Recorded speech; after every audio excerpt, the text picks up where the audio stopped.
So today, I want to share to you the things God used for us to seek Him. Three things God used for us to seek Him.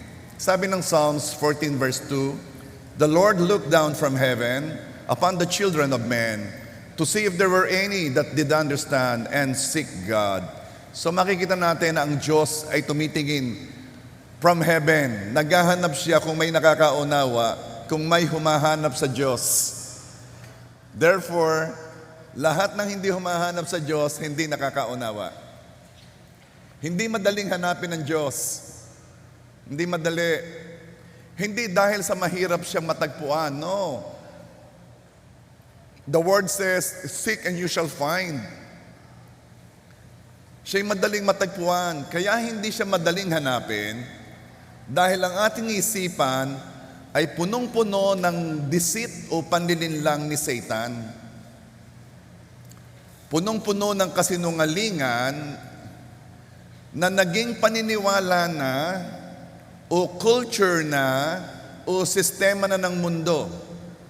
Yung lies ay naging normal.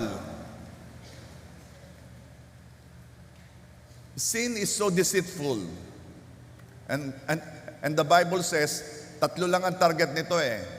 The lust of the eyes, what we see, what we want to have, yung gusto nating mabili, yung gusto nating maposes, yung gusto nating magkameron tayo, it's the lust of the eyes. Sabi ko sa inyo, tingin ako sa relo, dati hindi ko yung gusto. Katitingin ko, nagkaroon ako ng lust of the eyes, naging maganda siya sa akin. Yun ang problema natin dito. We were deceived by the lust of the eyes. Another thing is the lust of the flesh. Of course, you know that. That's immorality, ano? And the pride of life. Yan ay yung power, position. Ito ang nagpapainog sa motivation ng mga tao sa mundo. Kaya pag nagtanong ka sa mga pulis at sila'y nag-iimbestiga, tatlo lang ang kanilang tatanungin. Ito ba'y nag-agawan sa posisyon? Power. Ito ba'y may pinag-aagawang babae o lalaki? Passion. Ito ba'y may pinag-aagawang lupa o negosyo? Wealth o possession. Tatlo lang lagi ang motive na hanapin. Dahil kahit ng mga pulis, alam natin, yung tatlong yan ang ginagamit ng kaaway para hanapin o para paniwalain tayo na yun ang mahalagang hanapin. Kaya naman, idagdag mo pa diyan ang flesh na hindi talaga hinahanap ang Diyos. Yung natural man that is not looking for God. Imagine, may lust of the eyes, lust of the flesh, pride of life, and then may flesh na hindi naghahanap sa Panginoon. Paano natin makikita ang God? Paano natin hahanapin ang Diyos?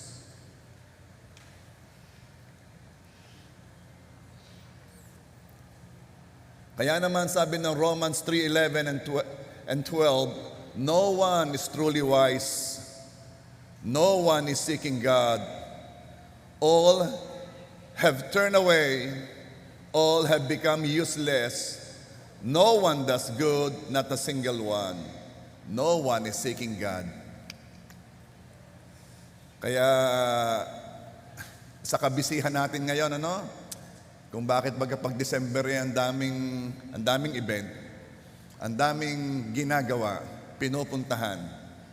Sa kabisihan natin ngayon, let's not forget that we should seek the right thing and seek it the right way.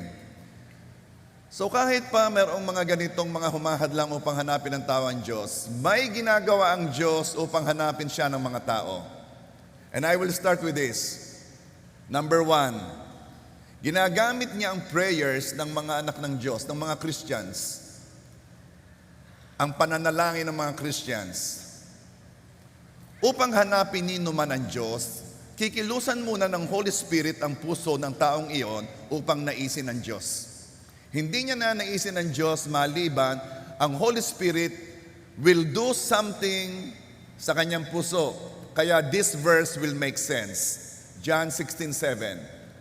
Para sa ikabubuti ninyo ang pag-alis ko dahil hindi paparito sa inyo ang tagatulong kung hindi ako aalis. Pero kapag umalis na ako, ipapadala ko siya sa inyo. Sabi ni Jesus, I have to leave and it is for your sake. Dahil kung hindi ako aalis, hindi ipapadala ang Holy Spirit. Nung una ko medyo nagtatanong dyan meron pa bang mas importante sa Panginoong Jesus? Wala. Ang point, iba ang ministry nila. Jesus came to pay the price of our sins para mamatay sa cross. The Holy Spirit was sent para tulungan tayo na hanapin natin si Jesus. Oo nga, namatay nga si Jesus sa cross para sa atin. Hindi naman hinahanap ng mga tao. That's why the Holy Spirit has to come para kilusan ang mga puso natin at hanapin natin ang Panginoong Jesus. Because believe me, kahit naman ito'y alam ninyo, ang natural na tao hindi hinahanap ang Panginoong Jesus. Kung ano-anong hinahanap. Ang tanging paraan upang hanapin niyo naman ang Diyos, muli sasabihin ko, ay kilusan muna ng Holy Spirit ang puso niya. Unang gagawin ng Holy Spirit ay ito. Bibiyayaan siya na magkaroon ng conviction. Kindly say conviction. Ano ba ang conviction? Conviction means being awakened from a state of sin. Ikaw ay gisingin na ikaw ay nasa katatayuan na may kasalanan. Dahil ang mundong ito'y lahat ay ginagawa para sabihin ikaw ay okay lang. Listen to them. Listen to their philosophy. Ang sasabihin nila ay, the basis of all religion is love. Who told you? The basis of Christianity is giving glory to God. Yon ang pundasyon. Bigyan natin ng kaluwalhatian ng Diyos. It's all about Him. Ang dami nilang arguments, ang dami nilang philosophy. Huwag lamang gisingin sa posisyon na sila'y may kasalanan. Kaya ano sasabihin? Respetuhan na lang tayo. Respetuhan na lang. Kaya sa mga reunion, dalawa daw ang hindi pinag-uusapan dyan politika at relihiyon. Nag-aaway Marami ang hindi pa rin nagigising sa deception ng kaaway.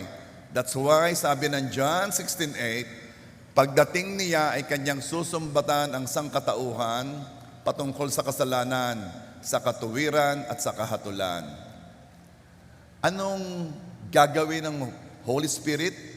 Itong gagawin niya, maunawaan natin na masama nga pala ako. Ako nga pala'y makasalanan. At maunawaan natin, ako'y makasalanan hindi dahil konti ang nagawa ko na good works, kundi dahil nagkasala ako. At kahit isang kasalanan ay sapat na para ako'y masabihang may kasalanan. Hindi ko kailangan gumawa ng matitindi at mararami. Isang kasalanan, makasalanan ako. At kailangan ako'y magising sa katotohanan iyon. Na kapag hindi nagawa ng solusyon ang problema ng kasalanan, pupunta ko sa impyerno. John 16:9, susumbatan niya sila patungkol sa kasalanan sapagkat hindi sila sumampalataya sa akin. Akala ng marami kaya sila pupunta sa impyerno ay dahil sila'y masamang tao. Tama naman yon. Pero kaya ka pupunta sa impyerno dahil hindi mo tinanggap ang tagapagligtas na binigay ng Diyos. Yun. At susumbatan tayo kung bakit hindi mo tinanggap ang kaisa-isahang nagbayad ng kasalanan mo. Lahat naman tayo, alam natin may kasalanan tayo Alam natin yon. Ang pinag-uusapan na lang ngayon ng lahat ng mga tao, how to deal with the sin. And Christianity says, this is how you will deal with your sin. You cannot pay the price of your sin. Somebody has to pay it. Pag ikaw ang nagbayad niyan, ikaw ang paparusahan. Pero Jesus died for your sin. All you have to do is accept Him, believe in Him, have faith in Him, na yung ginawa niya sa cross ay sapat na upang bayadan ng kasalanan mo at linisin lahat ng mga pagkakamali mo. Yun lang yun. If you will not do that, there is no more sacrifice for sin. Wala nang may ibigay ang Diyos sa'yo. Sorry. Kung ayaw mong tanggapin ng Panginoong Jesus ng totohanan, wala nang iba pang paraan. Pupunta ka na sa good works. I just have to do good things at ako'y pupunta na sa langit. I just have to do this, do that, do that, do this.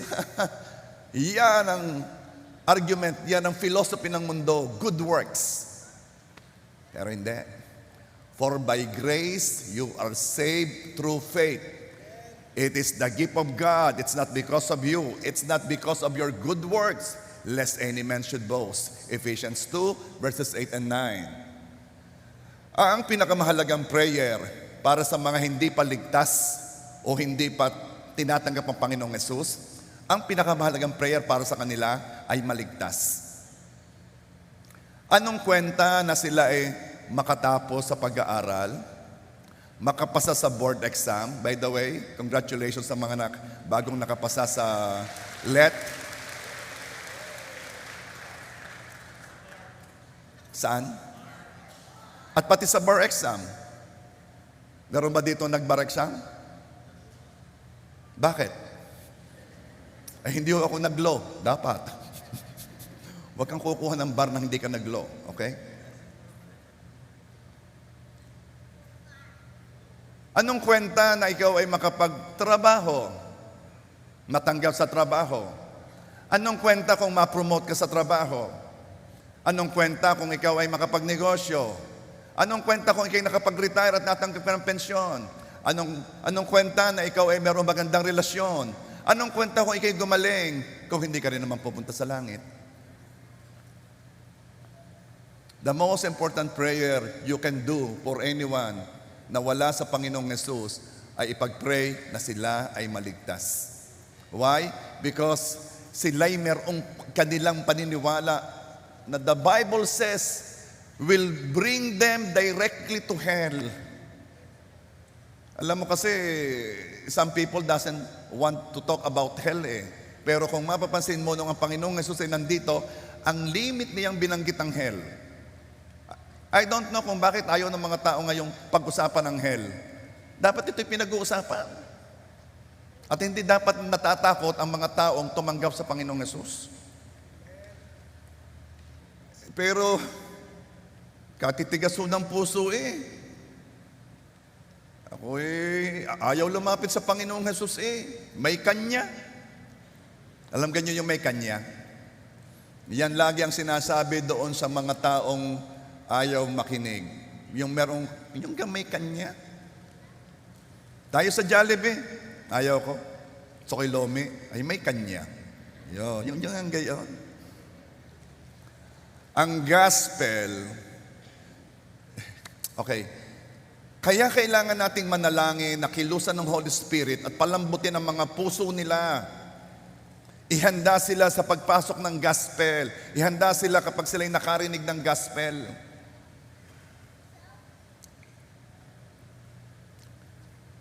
I have experience yung bang ako yung magse-share. Yung bang ramdam na ramdam mong nire-reject. Yung bang gustong-gustong palta na ang topic. Alam mo kung bakit? Hindi pa handa ang puso nila eh. Kaya napakahalaga ng ministry ng Holy Spirit. Walang taong hahanap sa Diyos maliban kilusan muna siya ng Holy Spirit. Ang gospel ay unstoppable. Mahayag ito sa buong mundo. Ito ang sabi ng Matthew 24 verse 14. And this gospel of the kingdom will be preached in the whole world as a testimony to all nations, and then the end will come. Mahahayag ang gospel sa buong mundo bago dumating ang Panginoong Jesus. Ito'y nakasulat. Aabutin ng gospel ang Russia, ang lahat na communist nation. Aabutin ng North Korea. Aabutin ng mga Muslim countries. And we can see it because of the internet.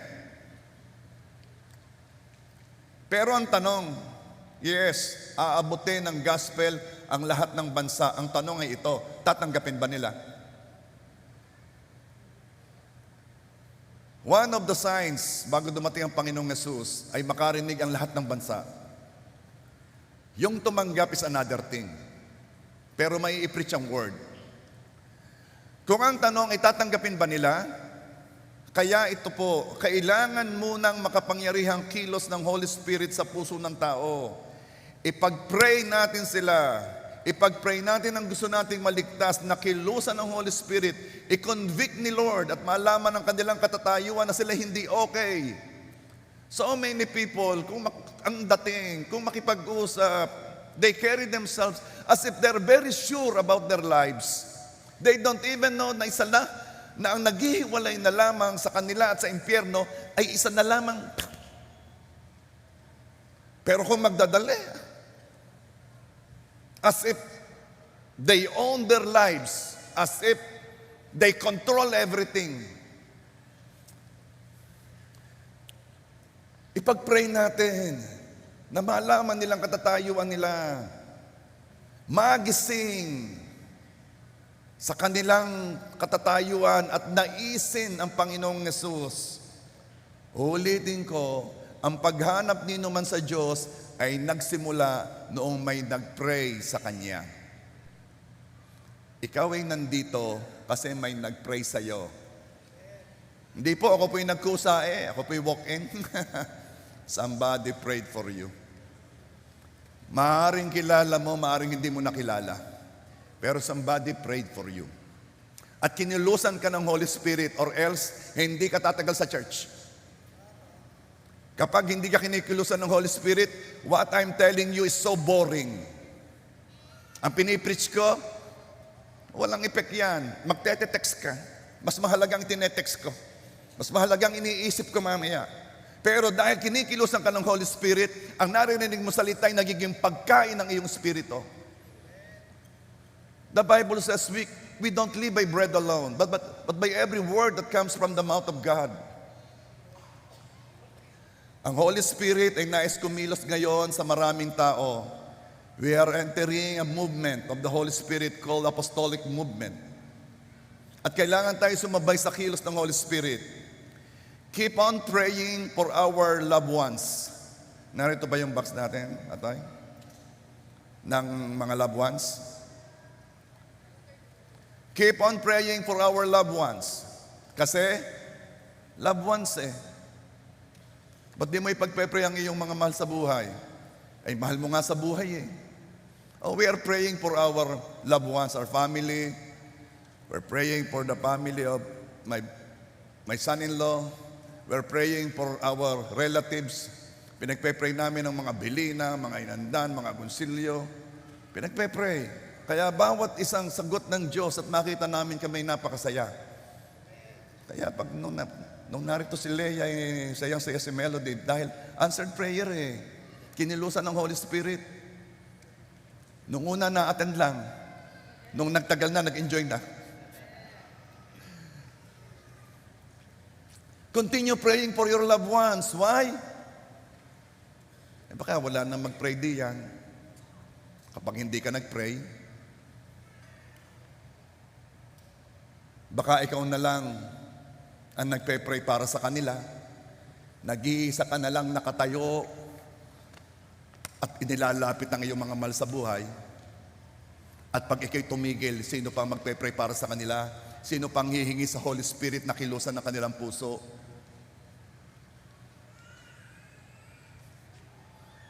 James 5:16, the earnest prayer of a righteous person has a great power and produces wonderful results. Ang prayer mo, Kristiyano, ang mahalaga. Kasi ang sabi ng Bible, ikaw ang matuwid. Hindi ka matuwid dahil ikaw ay hindi nagkakasala. Ikaw ay matuwid dahil tinanggap mo ang nagbayad sa kasalanan mo. Kaya ikaw'y matuwid. At ang prayer ng mga taong matuwid ay effective, naririnig ng Panginoon. Are you there? Bakit mo ipagpe-pray ang iyong loved ones? Kasi meron naman nung nagpe-pray sa kanila Yeah. Ang point is this. Baka ikaw lang ang nagpe-pray ng tama. para sa kanila. Matthew 6:7. Sa pananalangin ninyo, huwag kayong gagamit ng maraming salitang walang kabuluhan, gaya ng ginagawa ng mga hintil. Ang akala nila ay papakinggan sila ng Diyos dahil sa haba ng kanilang sinasabi. Kahit pa 5,000 beses mo sabihin, 10,000 beses mo sabihin, it doesn't mean na papakinggan ng Diyos yan. Dahil wag daw tayong mananalangin ng katulad nila ng akala'y naririnig pagkahinabaan. Kaya uulitin ko, why are you going to continue praying for your loved ones? Kasi baka ikaw na lamang ang nagpe-pray para sa mahal mo sa buhay, at padalwa, baka ikaw lamang ang tama ang pananalangin. Si Jesus ay laging nasa prayer mode. Prayer mode. Napakaraming verses na nagsasabing si Jesus ay laging nanalangin kay Father God. Nung ako nag-aaral, lumabas yung ginugal ko lang yung mga verses na si Jesus ay nagpe-pray. Ang dami. Siya ay lagi nasa prayer mode. At makikita natin ang importance ng prayer kasi, heto yon. Kung si Jesus nga ay nag-pray, tayo pa ba naman? Si Jesus na yon nagpe-pray pa.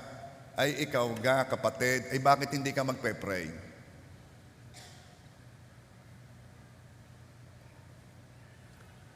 Ano kaya pinagpe-pray ni Jesus? Sino kaya pinagpe-pray ni Jesus? Well, isang sure ito. Pinagpe-pray niya tayo. John 17:20. I am praying not only for these disciples, but also for all who will ever believe in me through their message. Sabi ni Jesus, Ama, hindi ko lang pinapanalangin ang mga disipulo, kundi lahat na maniniwala sa kanilang message. So tayo'y naniwala sa message ng disipulo na sinabi doon sa kanilang mga dinisipulo, na sinabi sa kanilang mga dinisipulo at dumating sa atin. Tayo man pinagpe-pray ni Jesus. I believe that Father God has already shown Zacchaeus to Jesus in his prayers.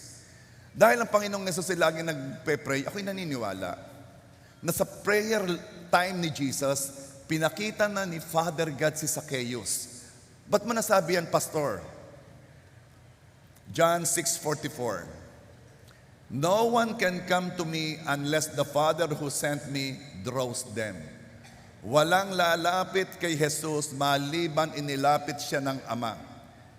Walang lalapit kay Jesus maliban inilapit siya ng Espiritu ng Diyos.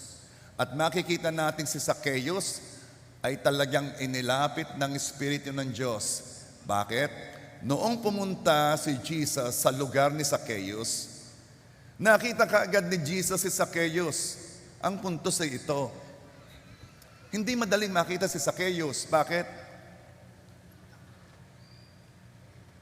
Maliit. Si Zacchaeus, kailangan pang umakyat sa puno. Ilan ga nakaakyat sa puno doon? Siguro yung kasama ni Zacchaeus, mga bata. Maraming mga tao. Pero nung dumating si Jesus, sumigaw agad, Zacchaeus, baba at ako'y kakain sa inyo. Ba't napaka-sure si Jesus? Bakit talagang pinuntriyan niya si Zacchaeus? Nagkaroon nga ng bulong-bulungan. Kung talagang propeta ito, bakit siya doon kakain kay Zacchaeus? Si Zacchaeus masamang tao. Para malaman ninyo ang kultura ng mga Hudyo, kapag ikay kumain kasama nila, ikay nakikipag-isa sa kanila. It's a very close, intimate activity ng mga tao kapag you dine with them. Kaya mga tao nag-uusap, bakit si Zacchaeus? Si Zacchaeus masamang tao. Bakit siya? The reason is, naipag-pray na ni Jesus at naipakita na ng Espiritu ng Diyos si Zacchaeus kay Jesus. Kaya naman, ang bilis pumasok ng salita ng Diyos sa kanya, isang dinner lang with Jesus, nabago na si Zacchaeus. Luke 19 verse 8 and 9. Zacchaeus stood before the Lord and said, I will give half of my wealth to the poor, Lord. And if I have cheated people on their taxes, I will give them back 4 times as much. Tax collector si Zacchaeus Nagko-collect siya ng tax sa mga Hudyo, binibigay sa Romano. Dahil ang Hudyo noon ay na-conquer ng Roman Empire. At itong si Zacchaeus, ang representative ng Roma para kumuha ng taxes sa mga Hudyo. Galit ang mga tao kay Zacchaeus. Si Zacchaeus nandadaya pa.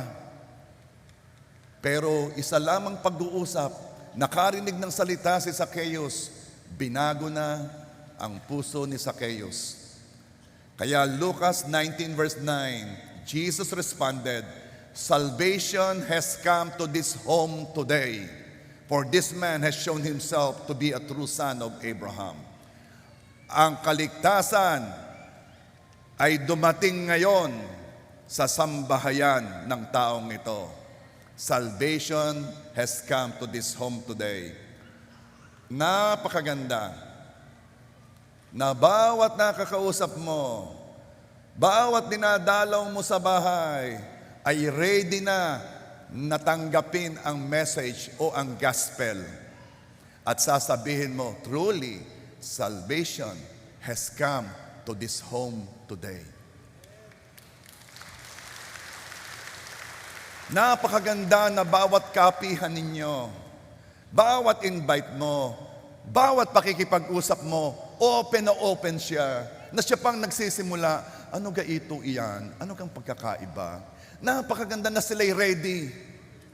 Bakit? Kasi nauna na ipag-pray mo na Holy Spirit, ihanda ang puso nila, palambutin ang pusong matigas, gisingin sila, convict them, O Lord God, at bigyan mo ng biyayang naisin ka, hanapin ka.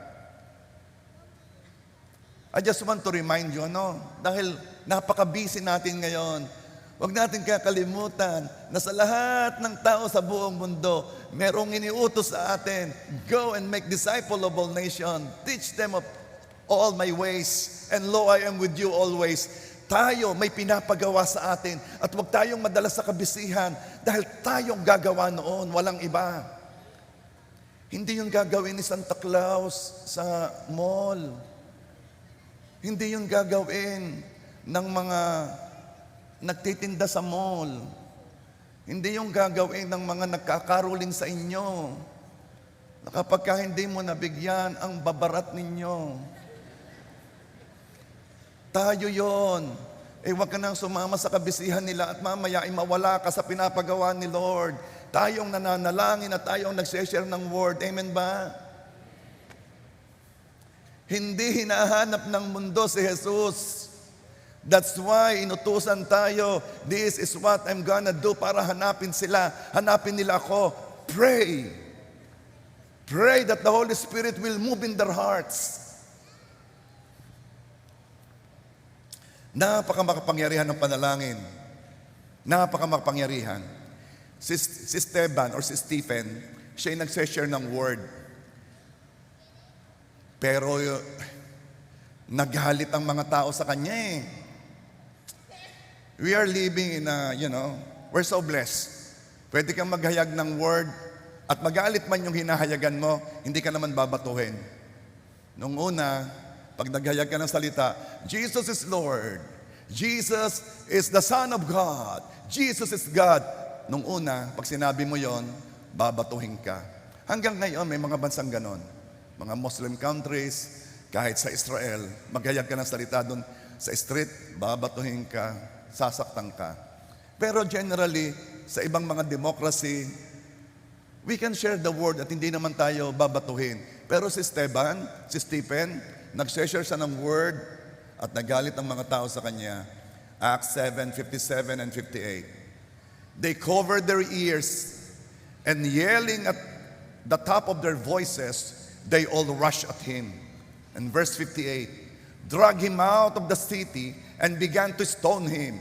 Meanwhile, the witnesses laid their coats at the feet of a young man named Saul. Okay, sa Tagalog, habang nagsasalita si Esteban, hinawakan ng mga tao ang kanilang mga tenga, tinakluban ito, ayaw marinig. Naalala ko yung pagka may nag-share, may lumalabas, ayaw makinig. Bakit? Ang utos sa kanila, huwag pakinggan. May inimbita ako, pupunta na, nagtanong daw doon sa kapatid na religious. Ang sabi, huwag pumunta. Kung talagang kayo secure sa pinaniniwalaan ninyo, hindi ka matatakot makinig. Insecure sila. Alam nilang delikado. Pag hinayaan nilang makinig, alam nilang delikado. Why? Because the truth is with us. The Bible is with us.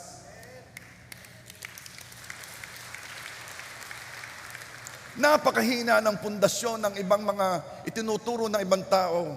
Magpakita ka lamang ng verse, alam nilang mali ang ginagawa nila. May nagsabi, mas gusto pang maniwala dito 11 taong nag-aral kaysa pastor na hindi daw nag-aral sa ano. Ang puntos, ano bang pinag-aralan? Because I am assuring you, hindi Bible ang pinag-aralan nila.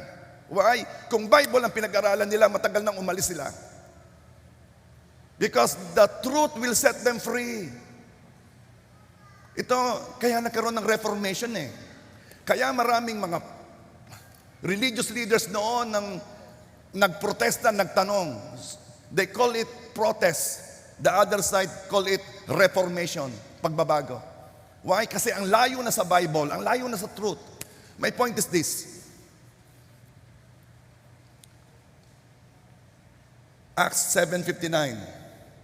While they were stoning him, Stephen prayed, Lord Jesus, receive my spirit. And verse 60. Then he fell on his knees and cried out, Lord, do not hold this sin against them. And when he had said this, he fell asleep or he died. Habang binabato si Esteban, ang sabi ni Esteban, Panginoon, tanggapin mo ako. Alam niyang mamamatay na siya. Siya'y lumuhod. At habang siya'y binabato, he cried out, sumigaw siya, Panginoon, wag mong ilalagay sa kanilang kasalanan ito. Don't hold this sin against them. Wag mo silang paparusahan sa ginagawa nila sa akin. Wag mo sila, Lord, don't hold this sin back. Hindi ko alam kung naituloy niya yung sinasabi niya ng dire-diretso sa daming bumabato. Babatuhin hanggang mamatay. Kahit galit ang mga tao, inibig at pinatawad sila ni Stephen or ni Esteban. Habang pinapatay na nanalangin na ang Diyos ay magpakita sa kanila ng biyaya at awa. Kapareho ng ginawa ni Jesus sa cross. Habang nakapako na nanalangin ng Panginoong Yesus sa mga taong galit na galit sa Kanya, Father, forgive them for they know not what they do.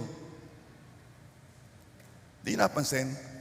Mamamatay na lamang si Esteban, mamamatay na lamang si Jesus, mamamatay na lang yung kaunting minuto o segundong natitira, ginamit pa rin nila sa pananalangin. Mamamatay na lang, nag-intercede pa, Lord, bahala ka na din sa mga mamamatay taong ere. Bahala ka na din sa mga murderers na to, Lord, don't charge this sin against them. Kung gaano kahalaga ng prayer, mamamatay na lang, pinag-pray pa. Samantalang tayo, cool na cool na. Kumusta ka na? Eto. Bumili ako bagong sapatos. Bago akin damit. Ay siya'y manalangin na. Gising. Ipag-pray mo na. Ako'y naka-attend ng wake ng kaklase namin. So kami nagkita-kita doon magkakaklase. While there, nagkukwentuhan, in my mind, I'm praying for them. Lord, makakilala lahat ng aking mga kaklase. Makakilala lahat sa iyo. Lord, send your Holy Spirit. Ihanda mo sila. Bakit? Baka walang nagpe-pray ng iba Baka ikaw na lang. Pray. Bakit? Alam ko naman kahit ako'y maghayag ng salita at hindi pa nai-ready ang puso, kahit pa sino ka, kapag ang Holy Spirit hindi pa nakakakilo sa kanila,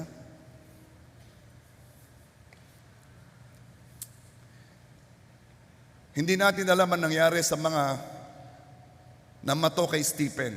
sa pumatay sa kanya. Pero alam natin ang nangyari sa isa sa kanila, si Saul. Sa Acts 7:58, nasabi ko sa inyo, sinasabi doon na yung mga bumabato kay Stephen ay nilalatag ang kanilang balabal sa paanan ni Saulo. Bakit nila nilalagay ang balabal nila? Yung gang, para mag-aalis ng coat. Saul, kuha lang ang bato Saul, Parang nagpapagood shot sila kay Saul. Saul, mukha ko ito. Nagpapagood shot sila kay Saul. Bakit? Kasi si Saul ay Pariseo, leader sa mga nagpe-persecute sa Christian, leader sa mga mamamatay Kristiyano. Kaya yung mga mamamatay Kristiyano ay nagpapagood shot, nagpapakita. Nandun si Saul, nakatingin na may approval, promotor sa krimen. At nakita natin ang nangyari kay Saul. Sinagot ng Diyos ang panalangin ni Stephen. Hiniling ni Stephen na pakitaan ng Diyos ng biyaya at awa ang mga taong galit na pumapatay sa kanya. Kaya pinakitaan ng Diyos ng biyaya at habag si Saul, na sa huli ay naging si Paul the Apostle. Pinakitaan ng biyaya.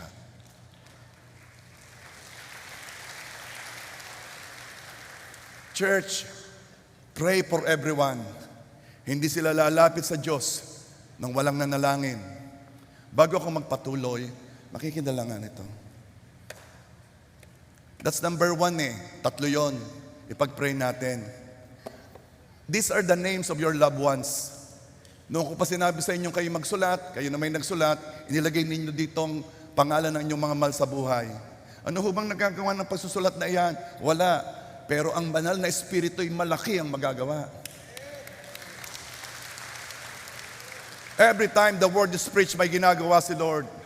Maaaring ngayong Pasko, ikaw ay nagpe-pray ng breakthrough. Maaaring sabi mo, Lord, bago matapos ang taon, magka-jowa na. Bago matapos ang taon, dumating na ang aking SUV. Bago matapos ang taon, makabayad sa utang. Why not like this? Why not pray what the Lord wants us to pray? Let's pray for our loved ones upang kapag ang isa'y naligtas, ay maganap na ang buong sambahayan ay maligtas. Pastor, isang mabilis lang. Yung makakapunta lang dito ng mabilis, yung may ginagawa, wag na, come here. We're going to pray for our loved ones today.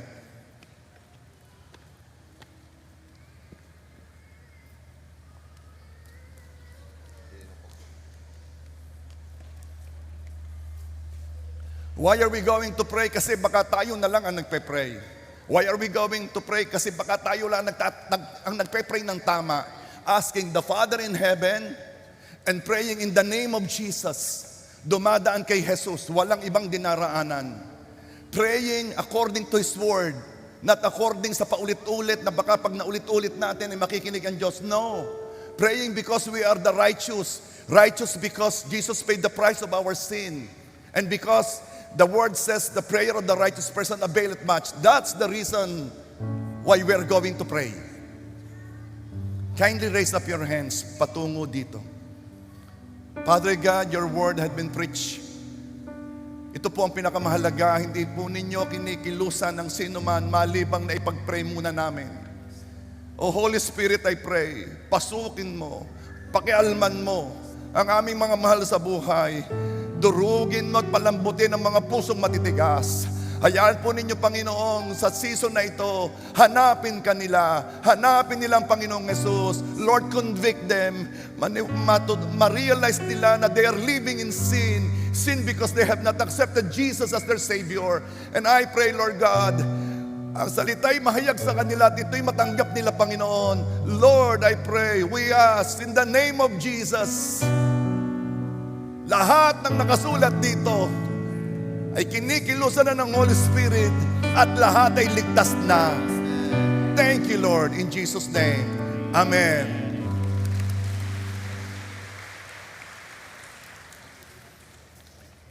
Next year, yan po itutuloy pa rin natin ng pagpipray. Pinagpe-pray yan sa Prayer Works. Pinagpe-pray natin mga intercessors. Pero next year, ako'y magpapagawa ulit ng sulat sa inyo ng letter ng mga pangalan. Ayaw ko na nagpe-pray na, Lord, ipag-pray po ninyo ang lahat kong kabatchmates noong year 1964. Lord, pinagpe-pray ko ang lahat ng aking kabarangay. Ayoko ng ganon. Susulat kayo ng mga pangalan ng inyong mga kaibigan, ng inyong kaklase, ng inyong kasama sa opisina, ng inyong mga kabarkada dati, ng inyong kapitbahay. Isulat ninyo. Ngayon ay maghanda na kayo. By January, yun naman ang ating ipagpe-pray. Kasama ng mga loved ones, itong mga taong ito. Bakit? Kasi baka ikaw na lang ang nagpe-pray sa kanila. And we have to do this. Are you there? So January, sasubmit natin yung mga papel na yon. Gawin ninyo lahat na nilalagay ni Lord na pangalan sa puso ninyo, pero ayaw ko ng walang pangalan. Specific. Are you there? So we go number 2. Okay pa kayo? Paghahayag ng word, paghahayag ng salita. 1 Corinthians 1:21. Minarapat niyang iligtas ang mga nagpasakop sa Kanya sa pamamagitan ng magandang balita na aming ipinapangaral, na sa tingin ng iba'y isang kahangalan. Minarapat ng Diyos na iligtas ang mga tao sa pamamagitan ng paghahayag ng gospel. Kaya dapat itong maihayag. Alam naman natin ang gospel, ano? Ang gospel ay hindi ikaw ay magtanim at ikay aani, hindi yun ang gospel. Ang gospel ay hindi ikaw ay pupunta sa harap at ipagpe-pray at lalayas ang demonyo, hindi yun ang gospel. Ang gospel ay ito. Ang gospel ay ikaw ay makasalanan, hindi mo ito kayang alsin sa pamamagitan ng iyong mabubuting gawa o pagiging member ng anumang religious group. Si Jesus ay nagkatawang tao, isang Diyos na nagkatawang tao, namatay para bayadan ng kasalanan mo. At dapat mo siyang paniwalaan at pagtiwalaan or manampalataya na yung ginawa niya sa krus ay para sa iyo. Tanggapin siya bilang iyong tagapagligtas, Panginoon at iyong Diyos. Yan ang gospel. Now, kailangan yan ay mahayag. Pwede mong ihayag in different ways, pero hindi dapat mawala iyon, tatlong yon. At ang sabi dito sa Romans 10:13, maliligtas ang lahat ng tumatawag sa pangalan ng Panginoong Hesus. Yehey! Tumawag na, naihanda na ng Holy Spirit ang puso, na lamang katatayuan niya without Jesus, is going to hell. Kaya naman, tumawag na siya sa Panginoong Hesus. And then verse 14, pero paano naman sila tatawag sa Kanya kung hindi sila sumasampalataya? Paano sila sasampalataya kung wala pa silang napakinggan tungkol kay Jesus o tungkol sa Kanya? Paano naman sila makakapakinig kung walang mangangaral sa kanila? Tingnan ninyo yung progression. Yes, ang lahat tatawag sa ngalan ng Panginoong Hesus ay maliligtas, pero these are the questions. Paano sila tatawag kung wala silang faith? Paano sila magkaka-faith kung wala silang narinig? Paano sila makakarinig kung walang nagsalita? Mahalagang word. Mahalagang may nag-share. Mahalagang may nagsalita. Tapos mahihiya ka pa. Pag sama-sama, nahihiya ka pa. Pag ako'y nag-share, parang natahimik sila Parang ako'y KJ Parang natigil yung tawanan Ay, alayain na. Yain ang mabagsagan kang KJ. Yain ang mabagsagan kang hindi ka cool. Baka ready na Tingnan mo, baka ready na At saka yung salitang nahayag, yan binhi. Akala mo hindi nakinig. Yun nabothered na yon. Alam niyang something is wrong inside him. Alam niyang may kulang sa kanya. At eto na, naririnig na niya. Verse 15, at paano makakapangaral ang sino man kung hindi siya sinugo? Kaya lahat tayo sinugo. Go and make disciple of all nations. Lahat tayo sinugo. Paano makakapangaral ang sino man kung hindi siya sinugo? Tulad ng nasusulat o kay gandang pagmasdan ng pagdating ng mga nagdadala ng magandang balita. Ang gandang pagmasdan pag dumarating ka.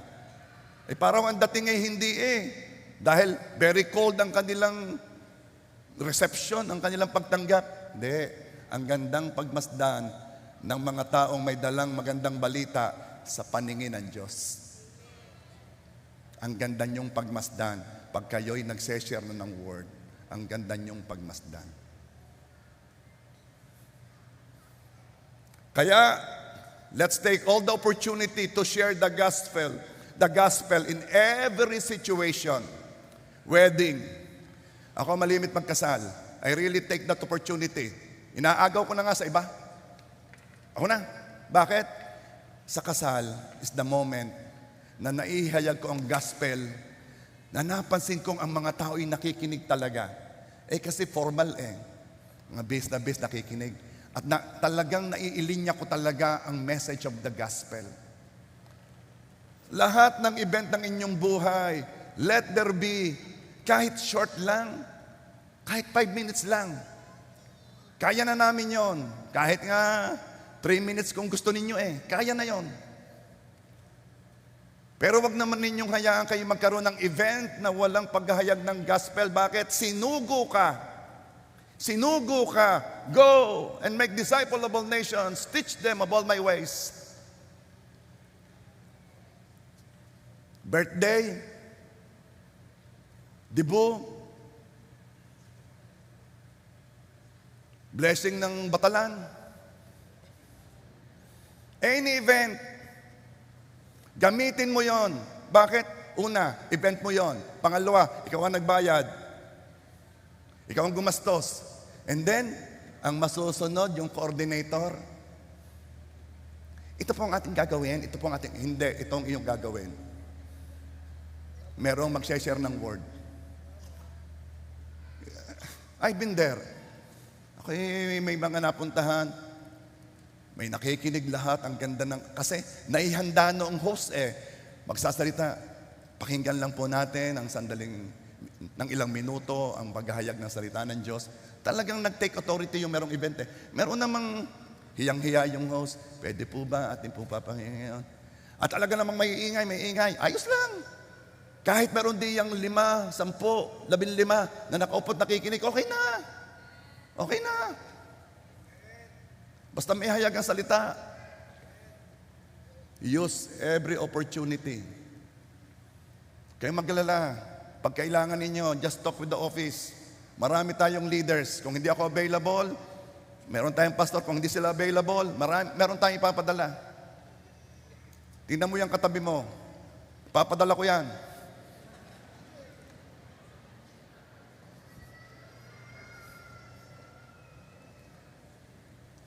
You don't know what I feel kapag merong distraction habang naghahayag ng salita. Lungkot ako. Pag may nakita kong hindi nakikinig. Pero binabaliwala ko yon. Diretso lang. Passionate. Saka nakakitang child dedication Ay, ako'y talagang passionate sa pagsasabi ba? Why? Because I know that this is the message that will save you. I know.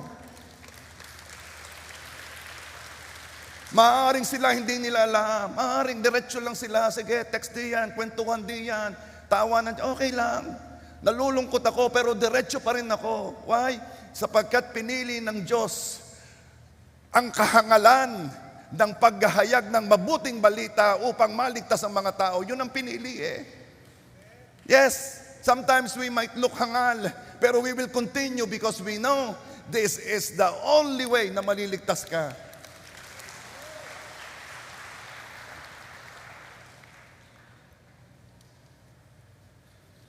Ang palilinlang ni Satan ng mundo at ng laman ay nababasag kapag inihanda na ni God ang puso ng taong yan at kapag ay nakapakinig ng salita. Ang salita ang kikilos para tayo magsisi, baguhin ang ating isip. Makapangyarihan ng salita. Hindi tayo mabubuhay sa pagkain lamang, kundi sa bawat salita ng gagaling sa bibig ng Diyos. Pag ang ating espiritu ay nagsimulang kumain ng salita ng Diyos, hahanap-hanapin na natin ito. It is the reason kung bakit kayo ay laging umaantay, hinahanap-hanap na ninyong salita. Kala lang ninyo, hindi. No, uhaw na kayo. Ito ang reason kaya ina-encourage ko kayong i-share ang mga messages natin. Listen to this testimony. Ito'y nakapakinig lamang ng ating video message. Ako po si Arlene Perlas, from Catanduanes po ako. So yung sa akin po na testimonya ngayon, ito po ay nangyari sa akin nung pinapanood ko po yung kay Rev Ito na Breakthrough in Healing Part 4. Habang po na pinapadeclare niya yung mga kasalanan, sinasabi niya sabihin niyo yung mga kasalanan ninyo, ibibigay sa inyo ng Holy Spirit, ipapakita sa inyo, at wag na kayong magsabi na, ay kasi ganito, ganyan. Tanggapin nyo na lang, ihingi nyo na lang ng tawad, ganon. Ginawa ko po yun. So, ganon, pati yung kasalanan ng aking angkan, ganoon po, na sabi niya kasi magre-result po ito, yung mga gawa noon ay magre-result ngayon. So, naisip ko, ano ba yung mga kasalanan ng aking mga ninuno, kung bakit yung mga anak ko po ay ang gaganda naman, pero mga tutumboy, alam niyo po yung ganon. Sabi ko, baka may mga kasalanan pa talaga na kailangang isuko, yung mga ganoon po.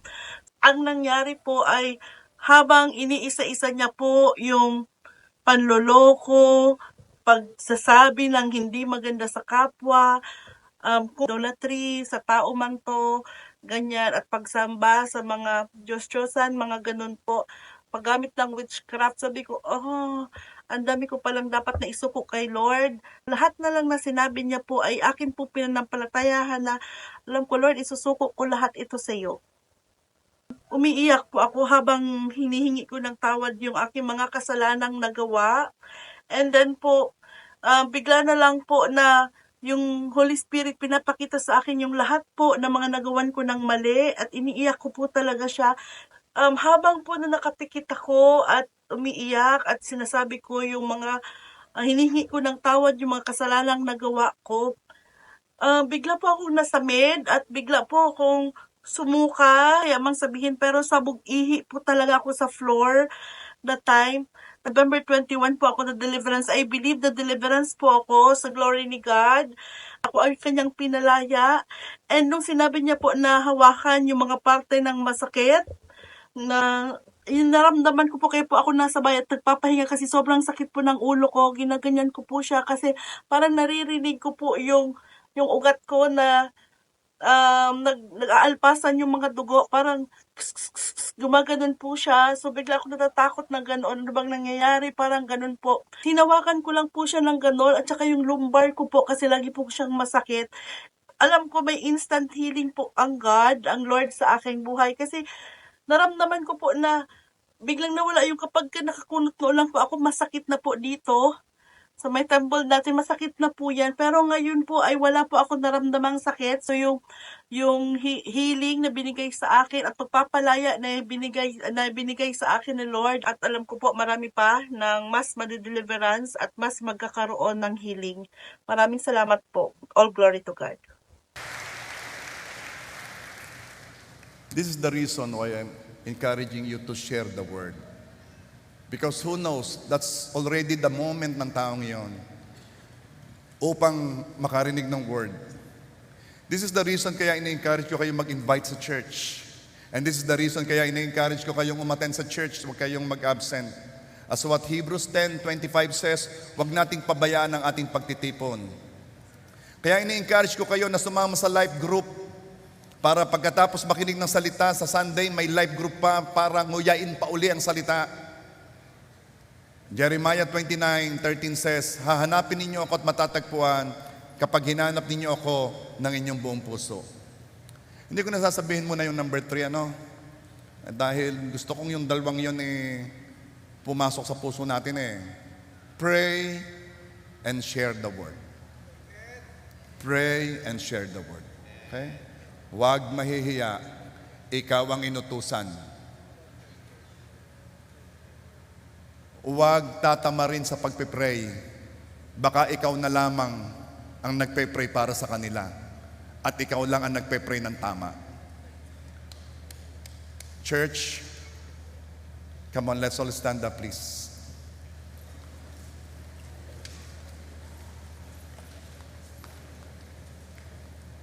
Sa kabisihan ng season na to, maglaan ka ng oras para sa pananalangin, para sa mahal sa buhay, Maglaan ka lagi ng time. Huwag mong kahihiyan.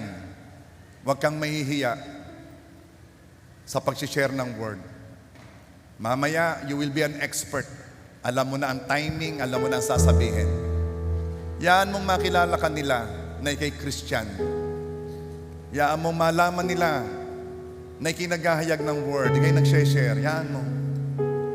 Now, Pastor, di ko po talaga kaya. Then magsama ka. Magsama ka ng iimik. Meron lagi dyan. We have to do this.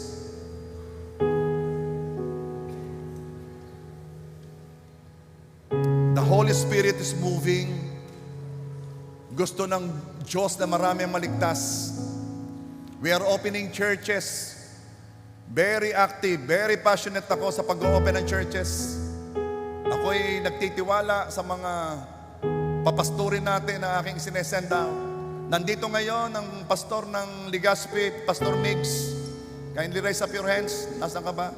Pati lahat ng kasama mo from Legazpi, raise up your hands. Kung nandyan, you are welcome. They are doing a mighty work in Albay, opening churches. Mag-o-open pa rin tayo sa Tabaco. Pupunta na doon si Aaron. Ito po si Aaron.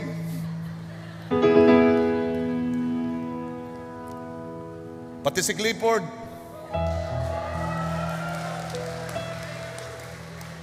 Pati si Yayan, susuguin ko na rin. We are serious. At lahat kayo na gustong magpagamit sa Panginoon, come on, talk to me. Basta pag sinabi ko, go there, ha? Wala nang ifs and buts. By God's grace, the Lord will support you and provide for your needs. We are going to open churches. Ako'y nagpe-pray na mabuksan ang mga pintuan. There is a door being opened. Saka ko nasasabihin sa inyo, hindi ko na may padala si Pastor Eric at busy na. We are going to go and make disciples of all nations. At kayo, JA1 Rosario online members are part and partners sa ginagawa ng Diyos.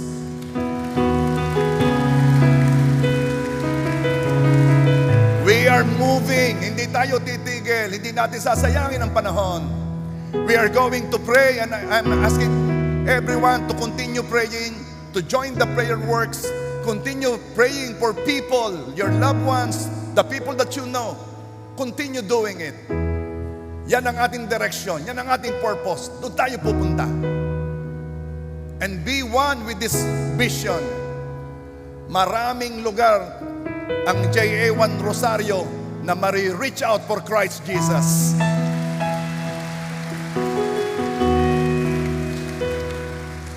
Ngayon, sabay-sabay tayong magpe-pray. Sabay-sabay tayong magpe-pray. Anyone na pupunta sa iyong isip, kung sino mang tao, loved ones o hindi man, ipag-pray mo na. By the way, nakita ko rin si Ramsey. Ramsey, may kasama ka ba from Ligao City? Taas ang kamay. Okay. From Ligao City. Nandito rin sila. Topper, nasaan ka? Ang Pio Duran ba, may kasama ka? Nasaan? Yeah. Taas ang kamay. Topper, sa Pio Duran.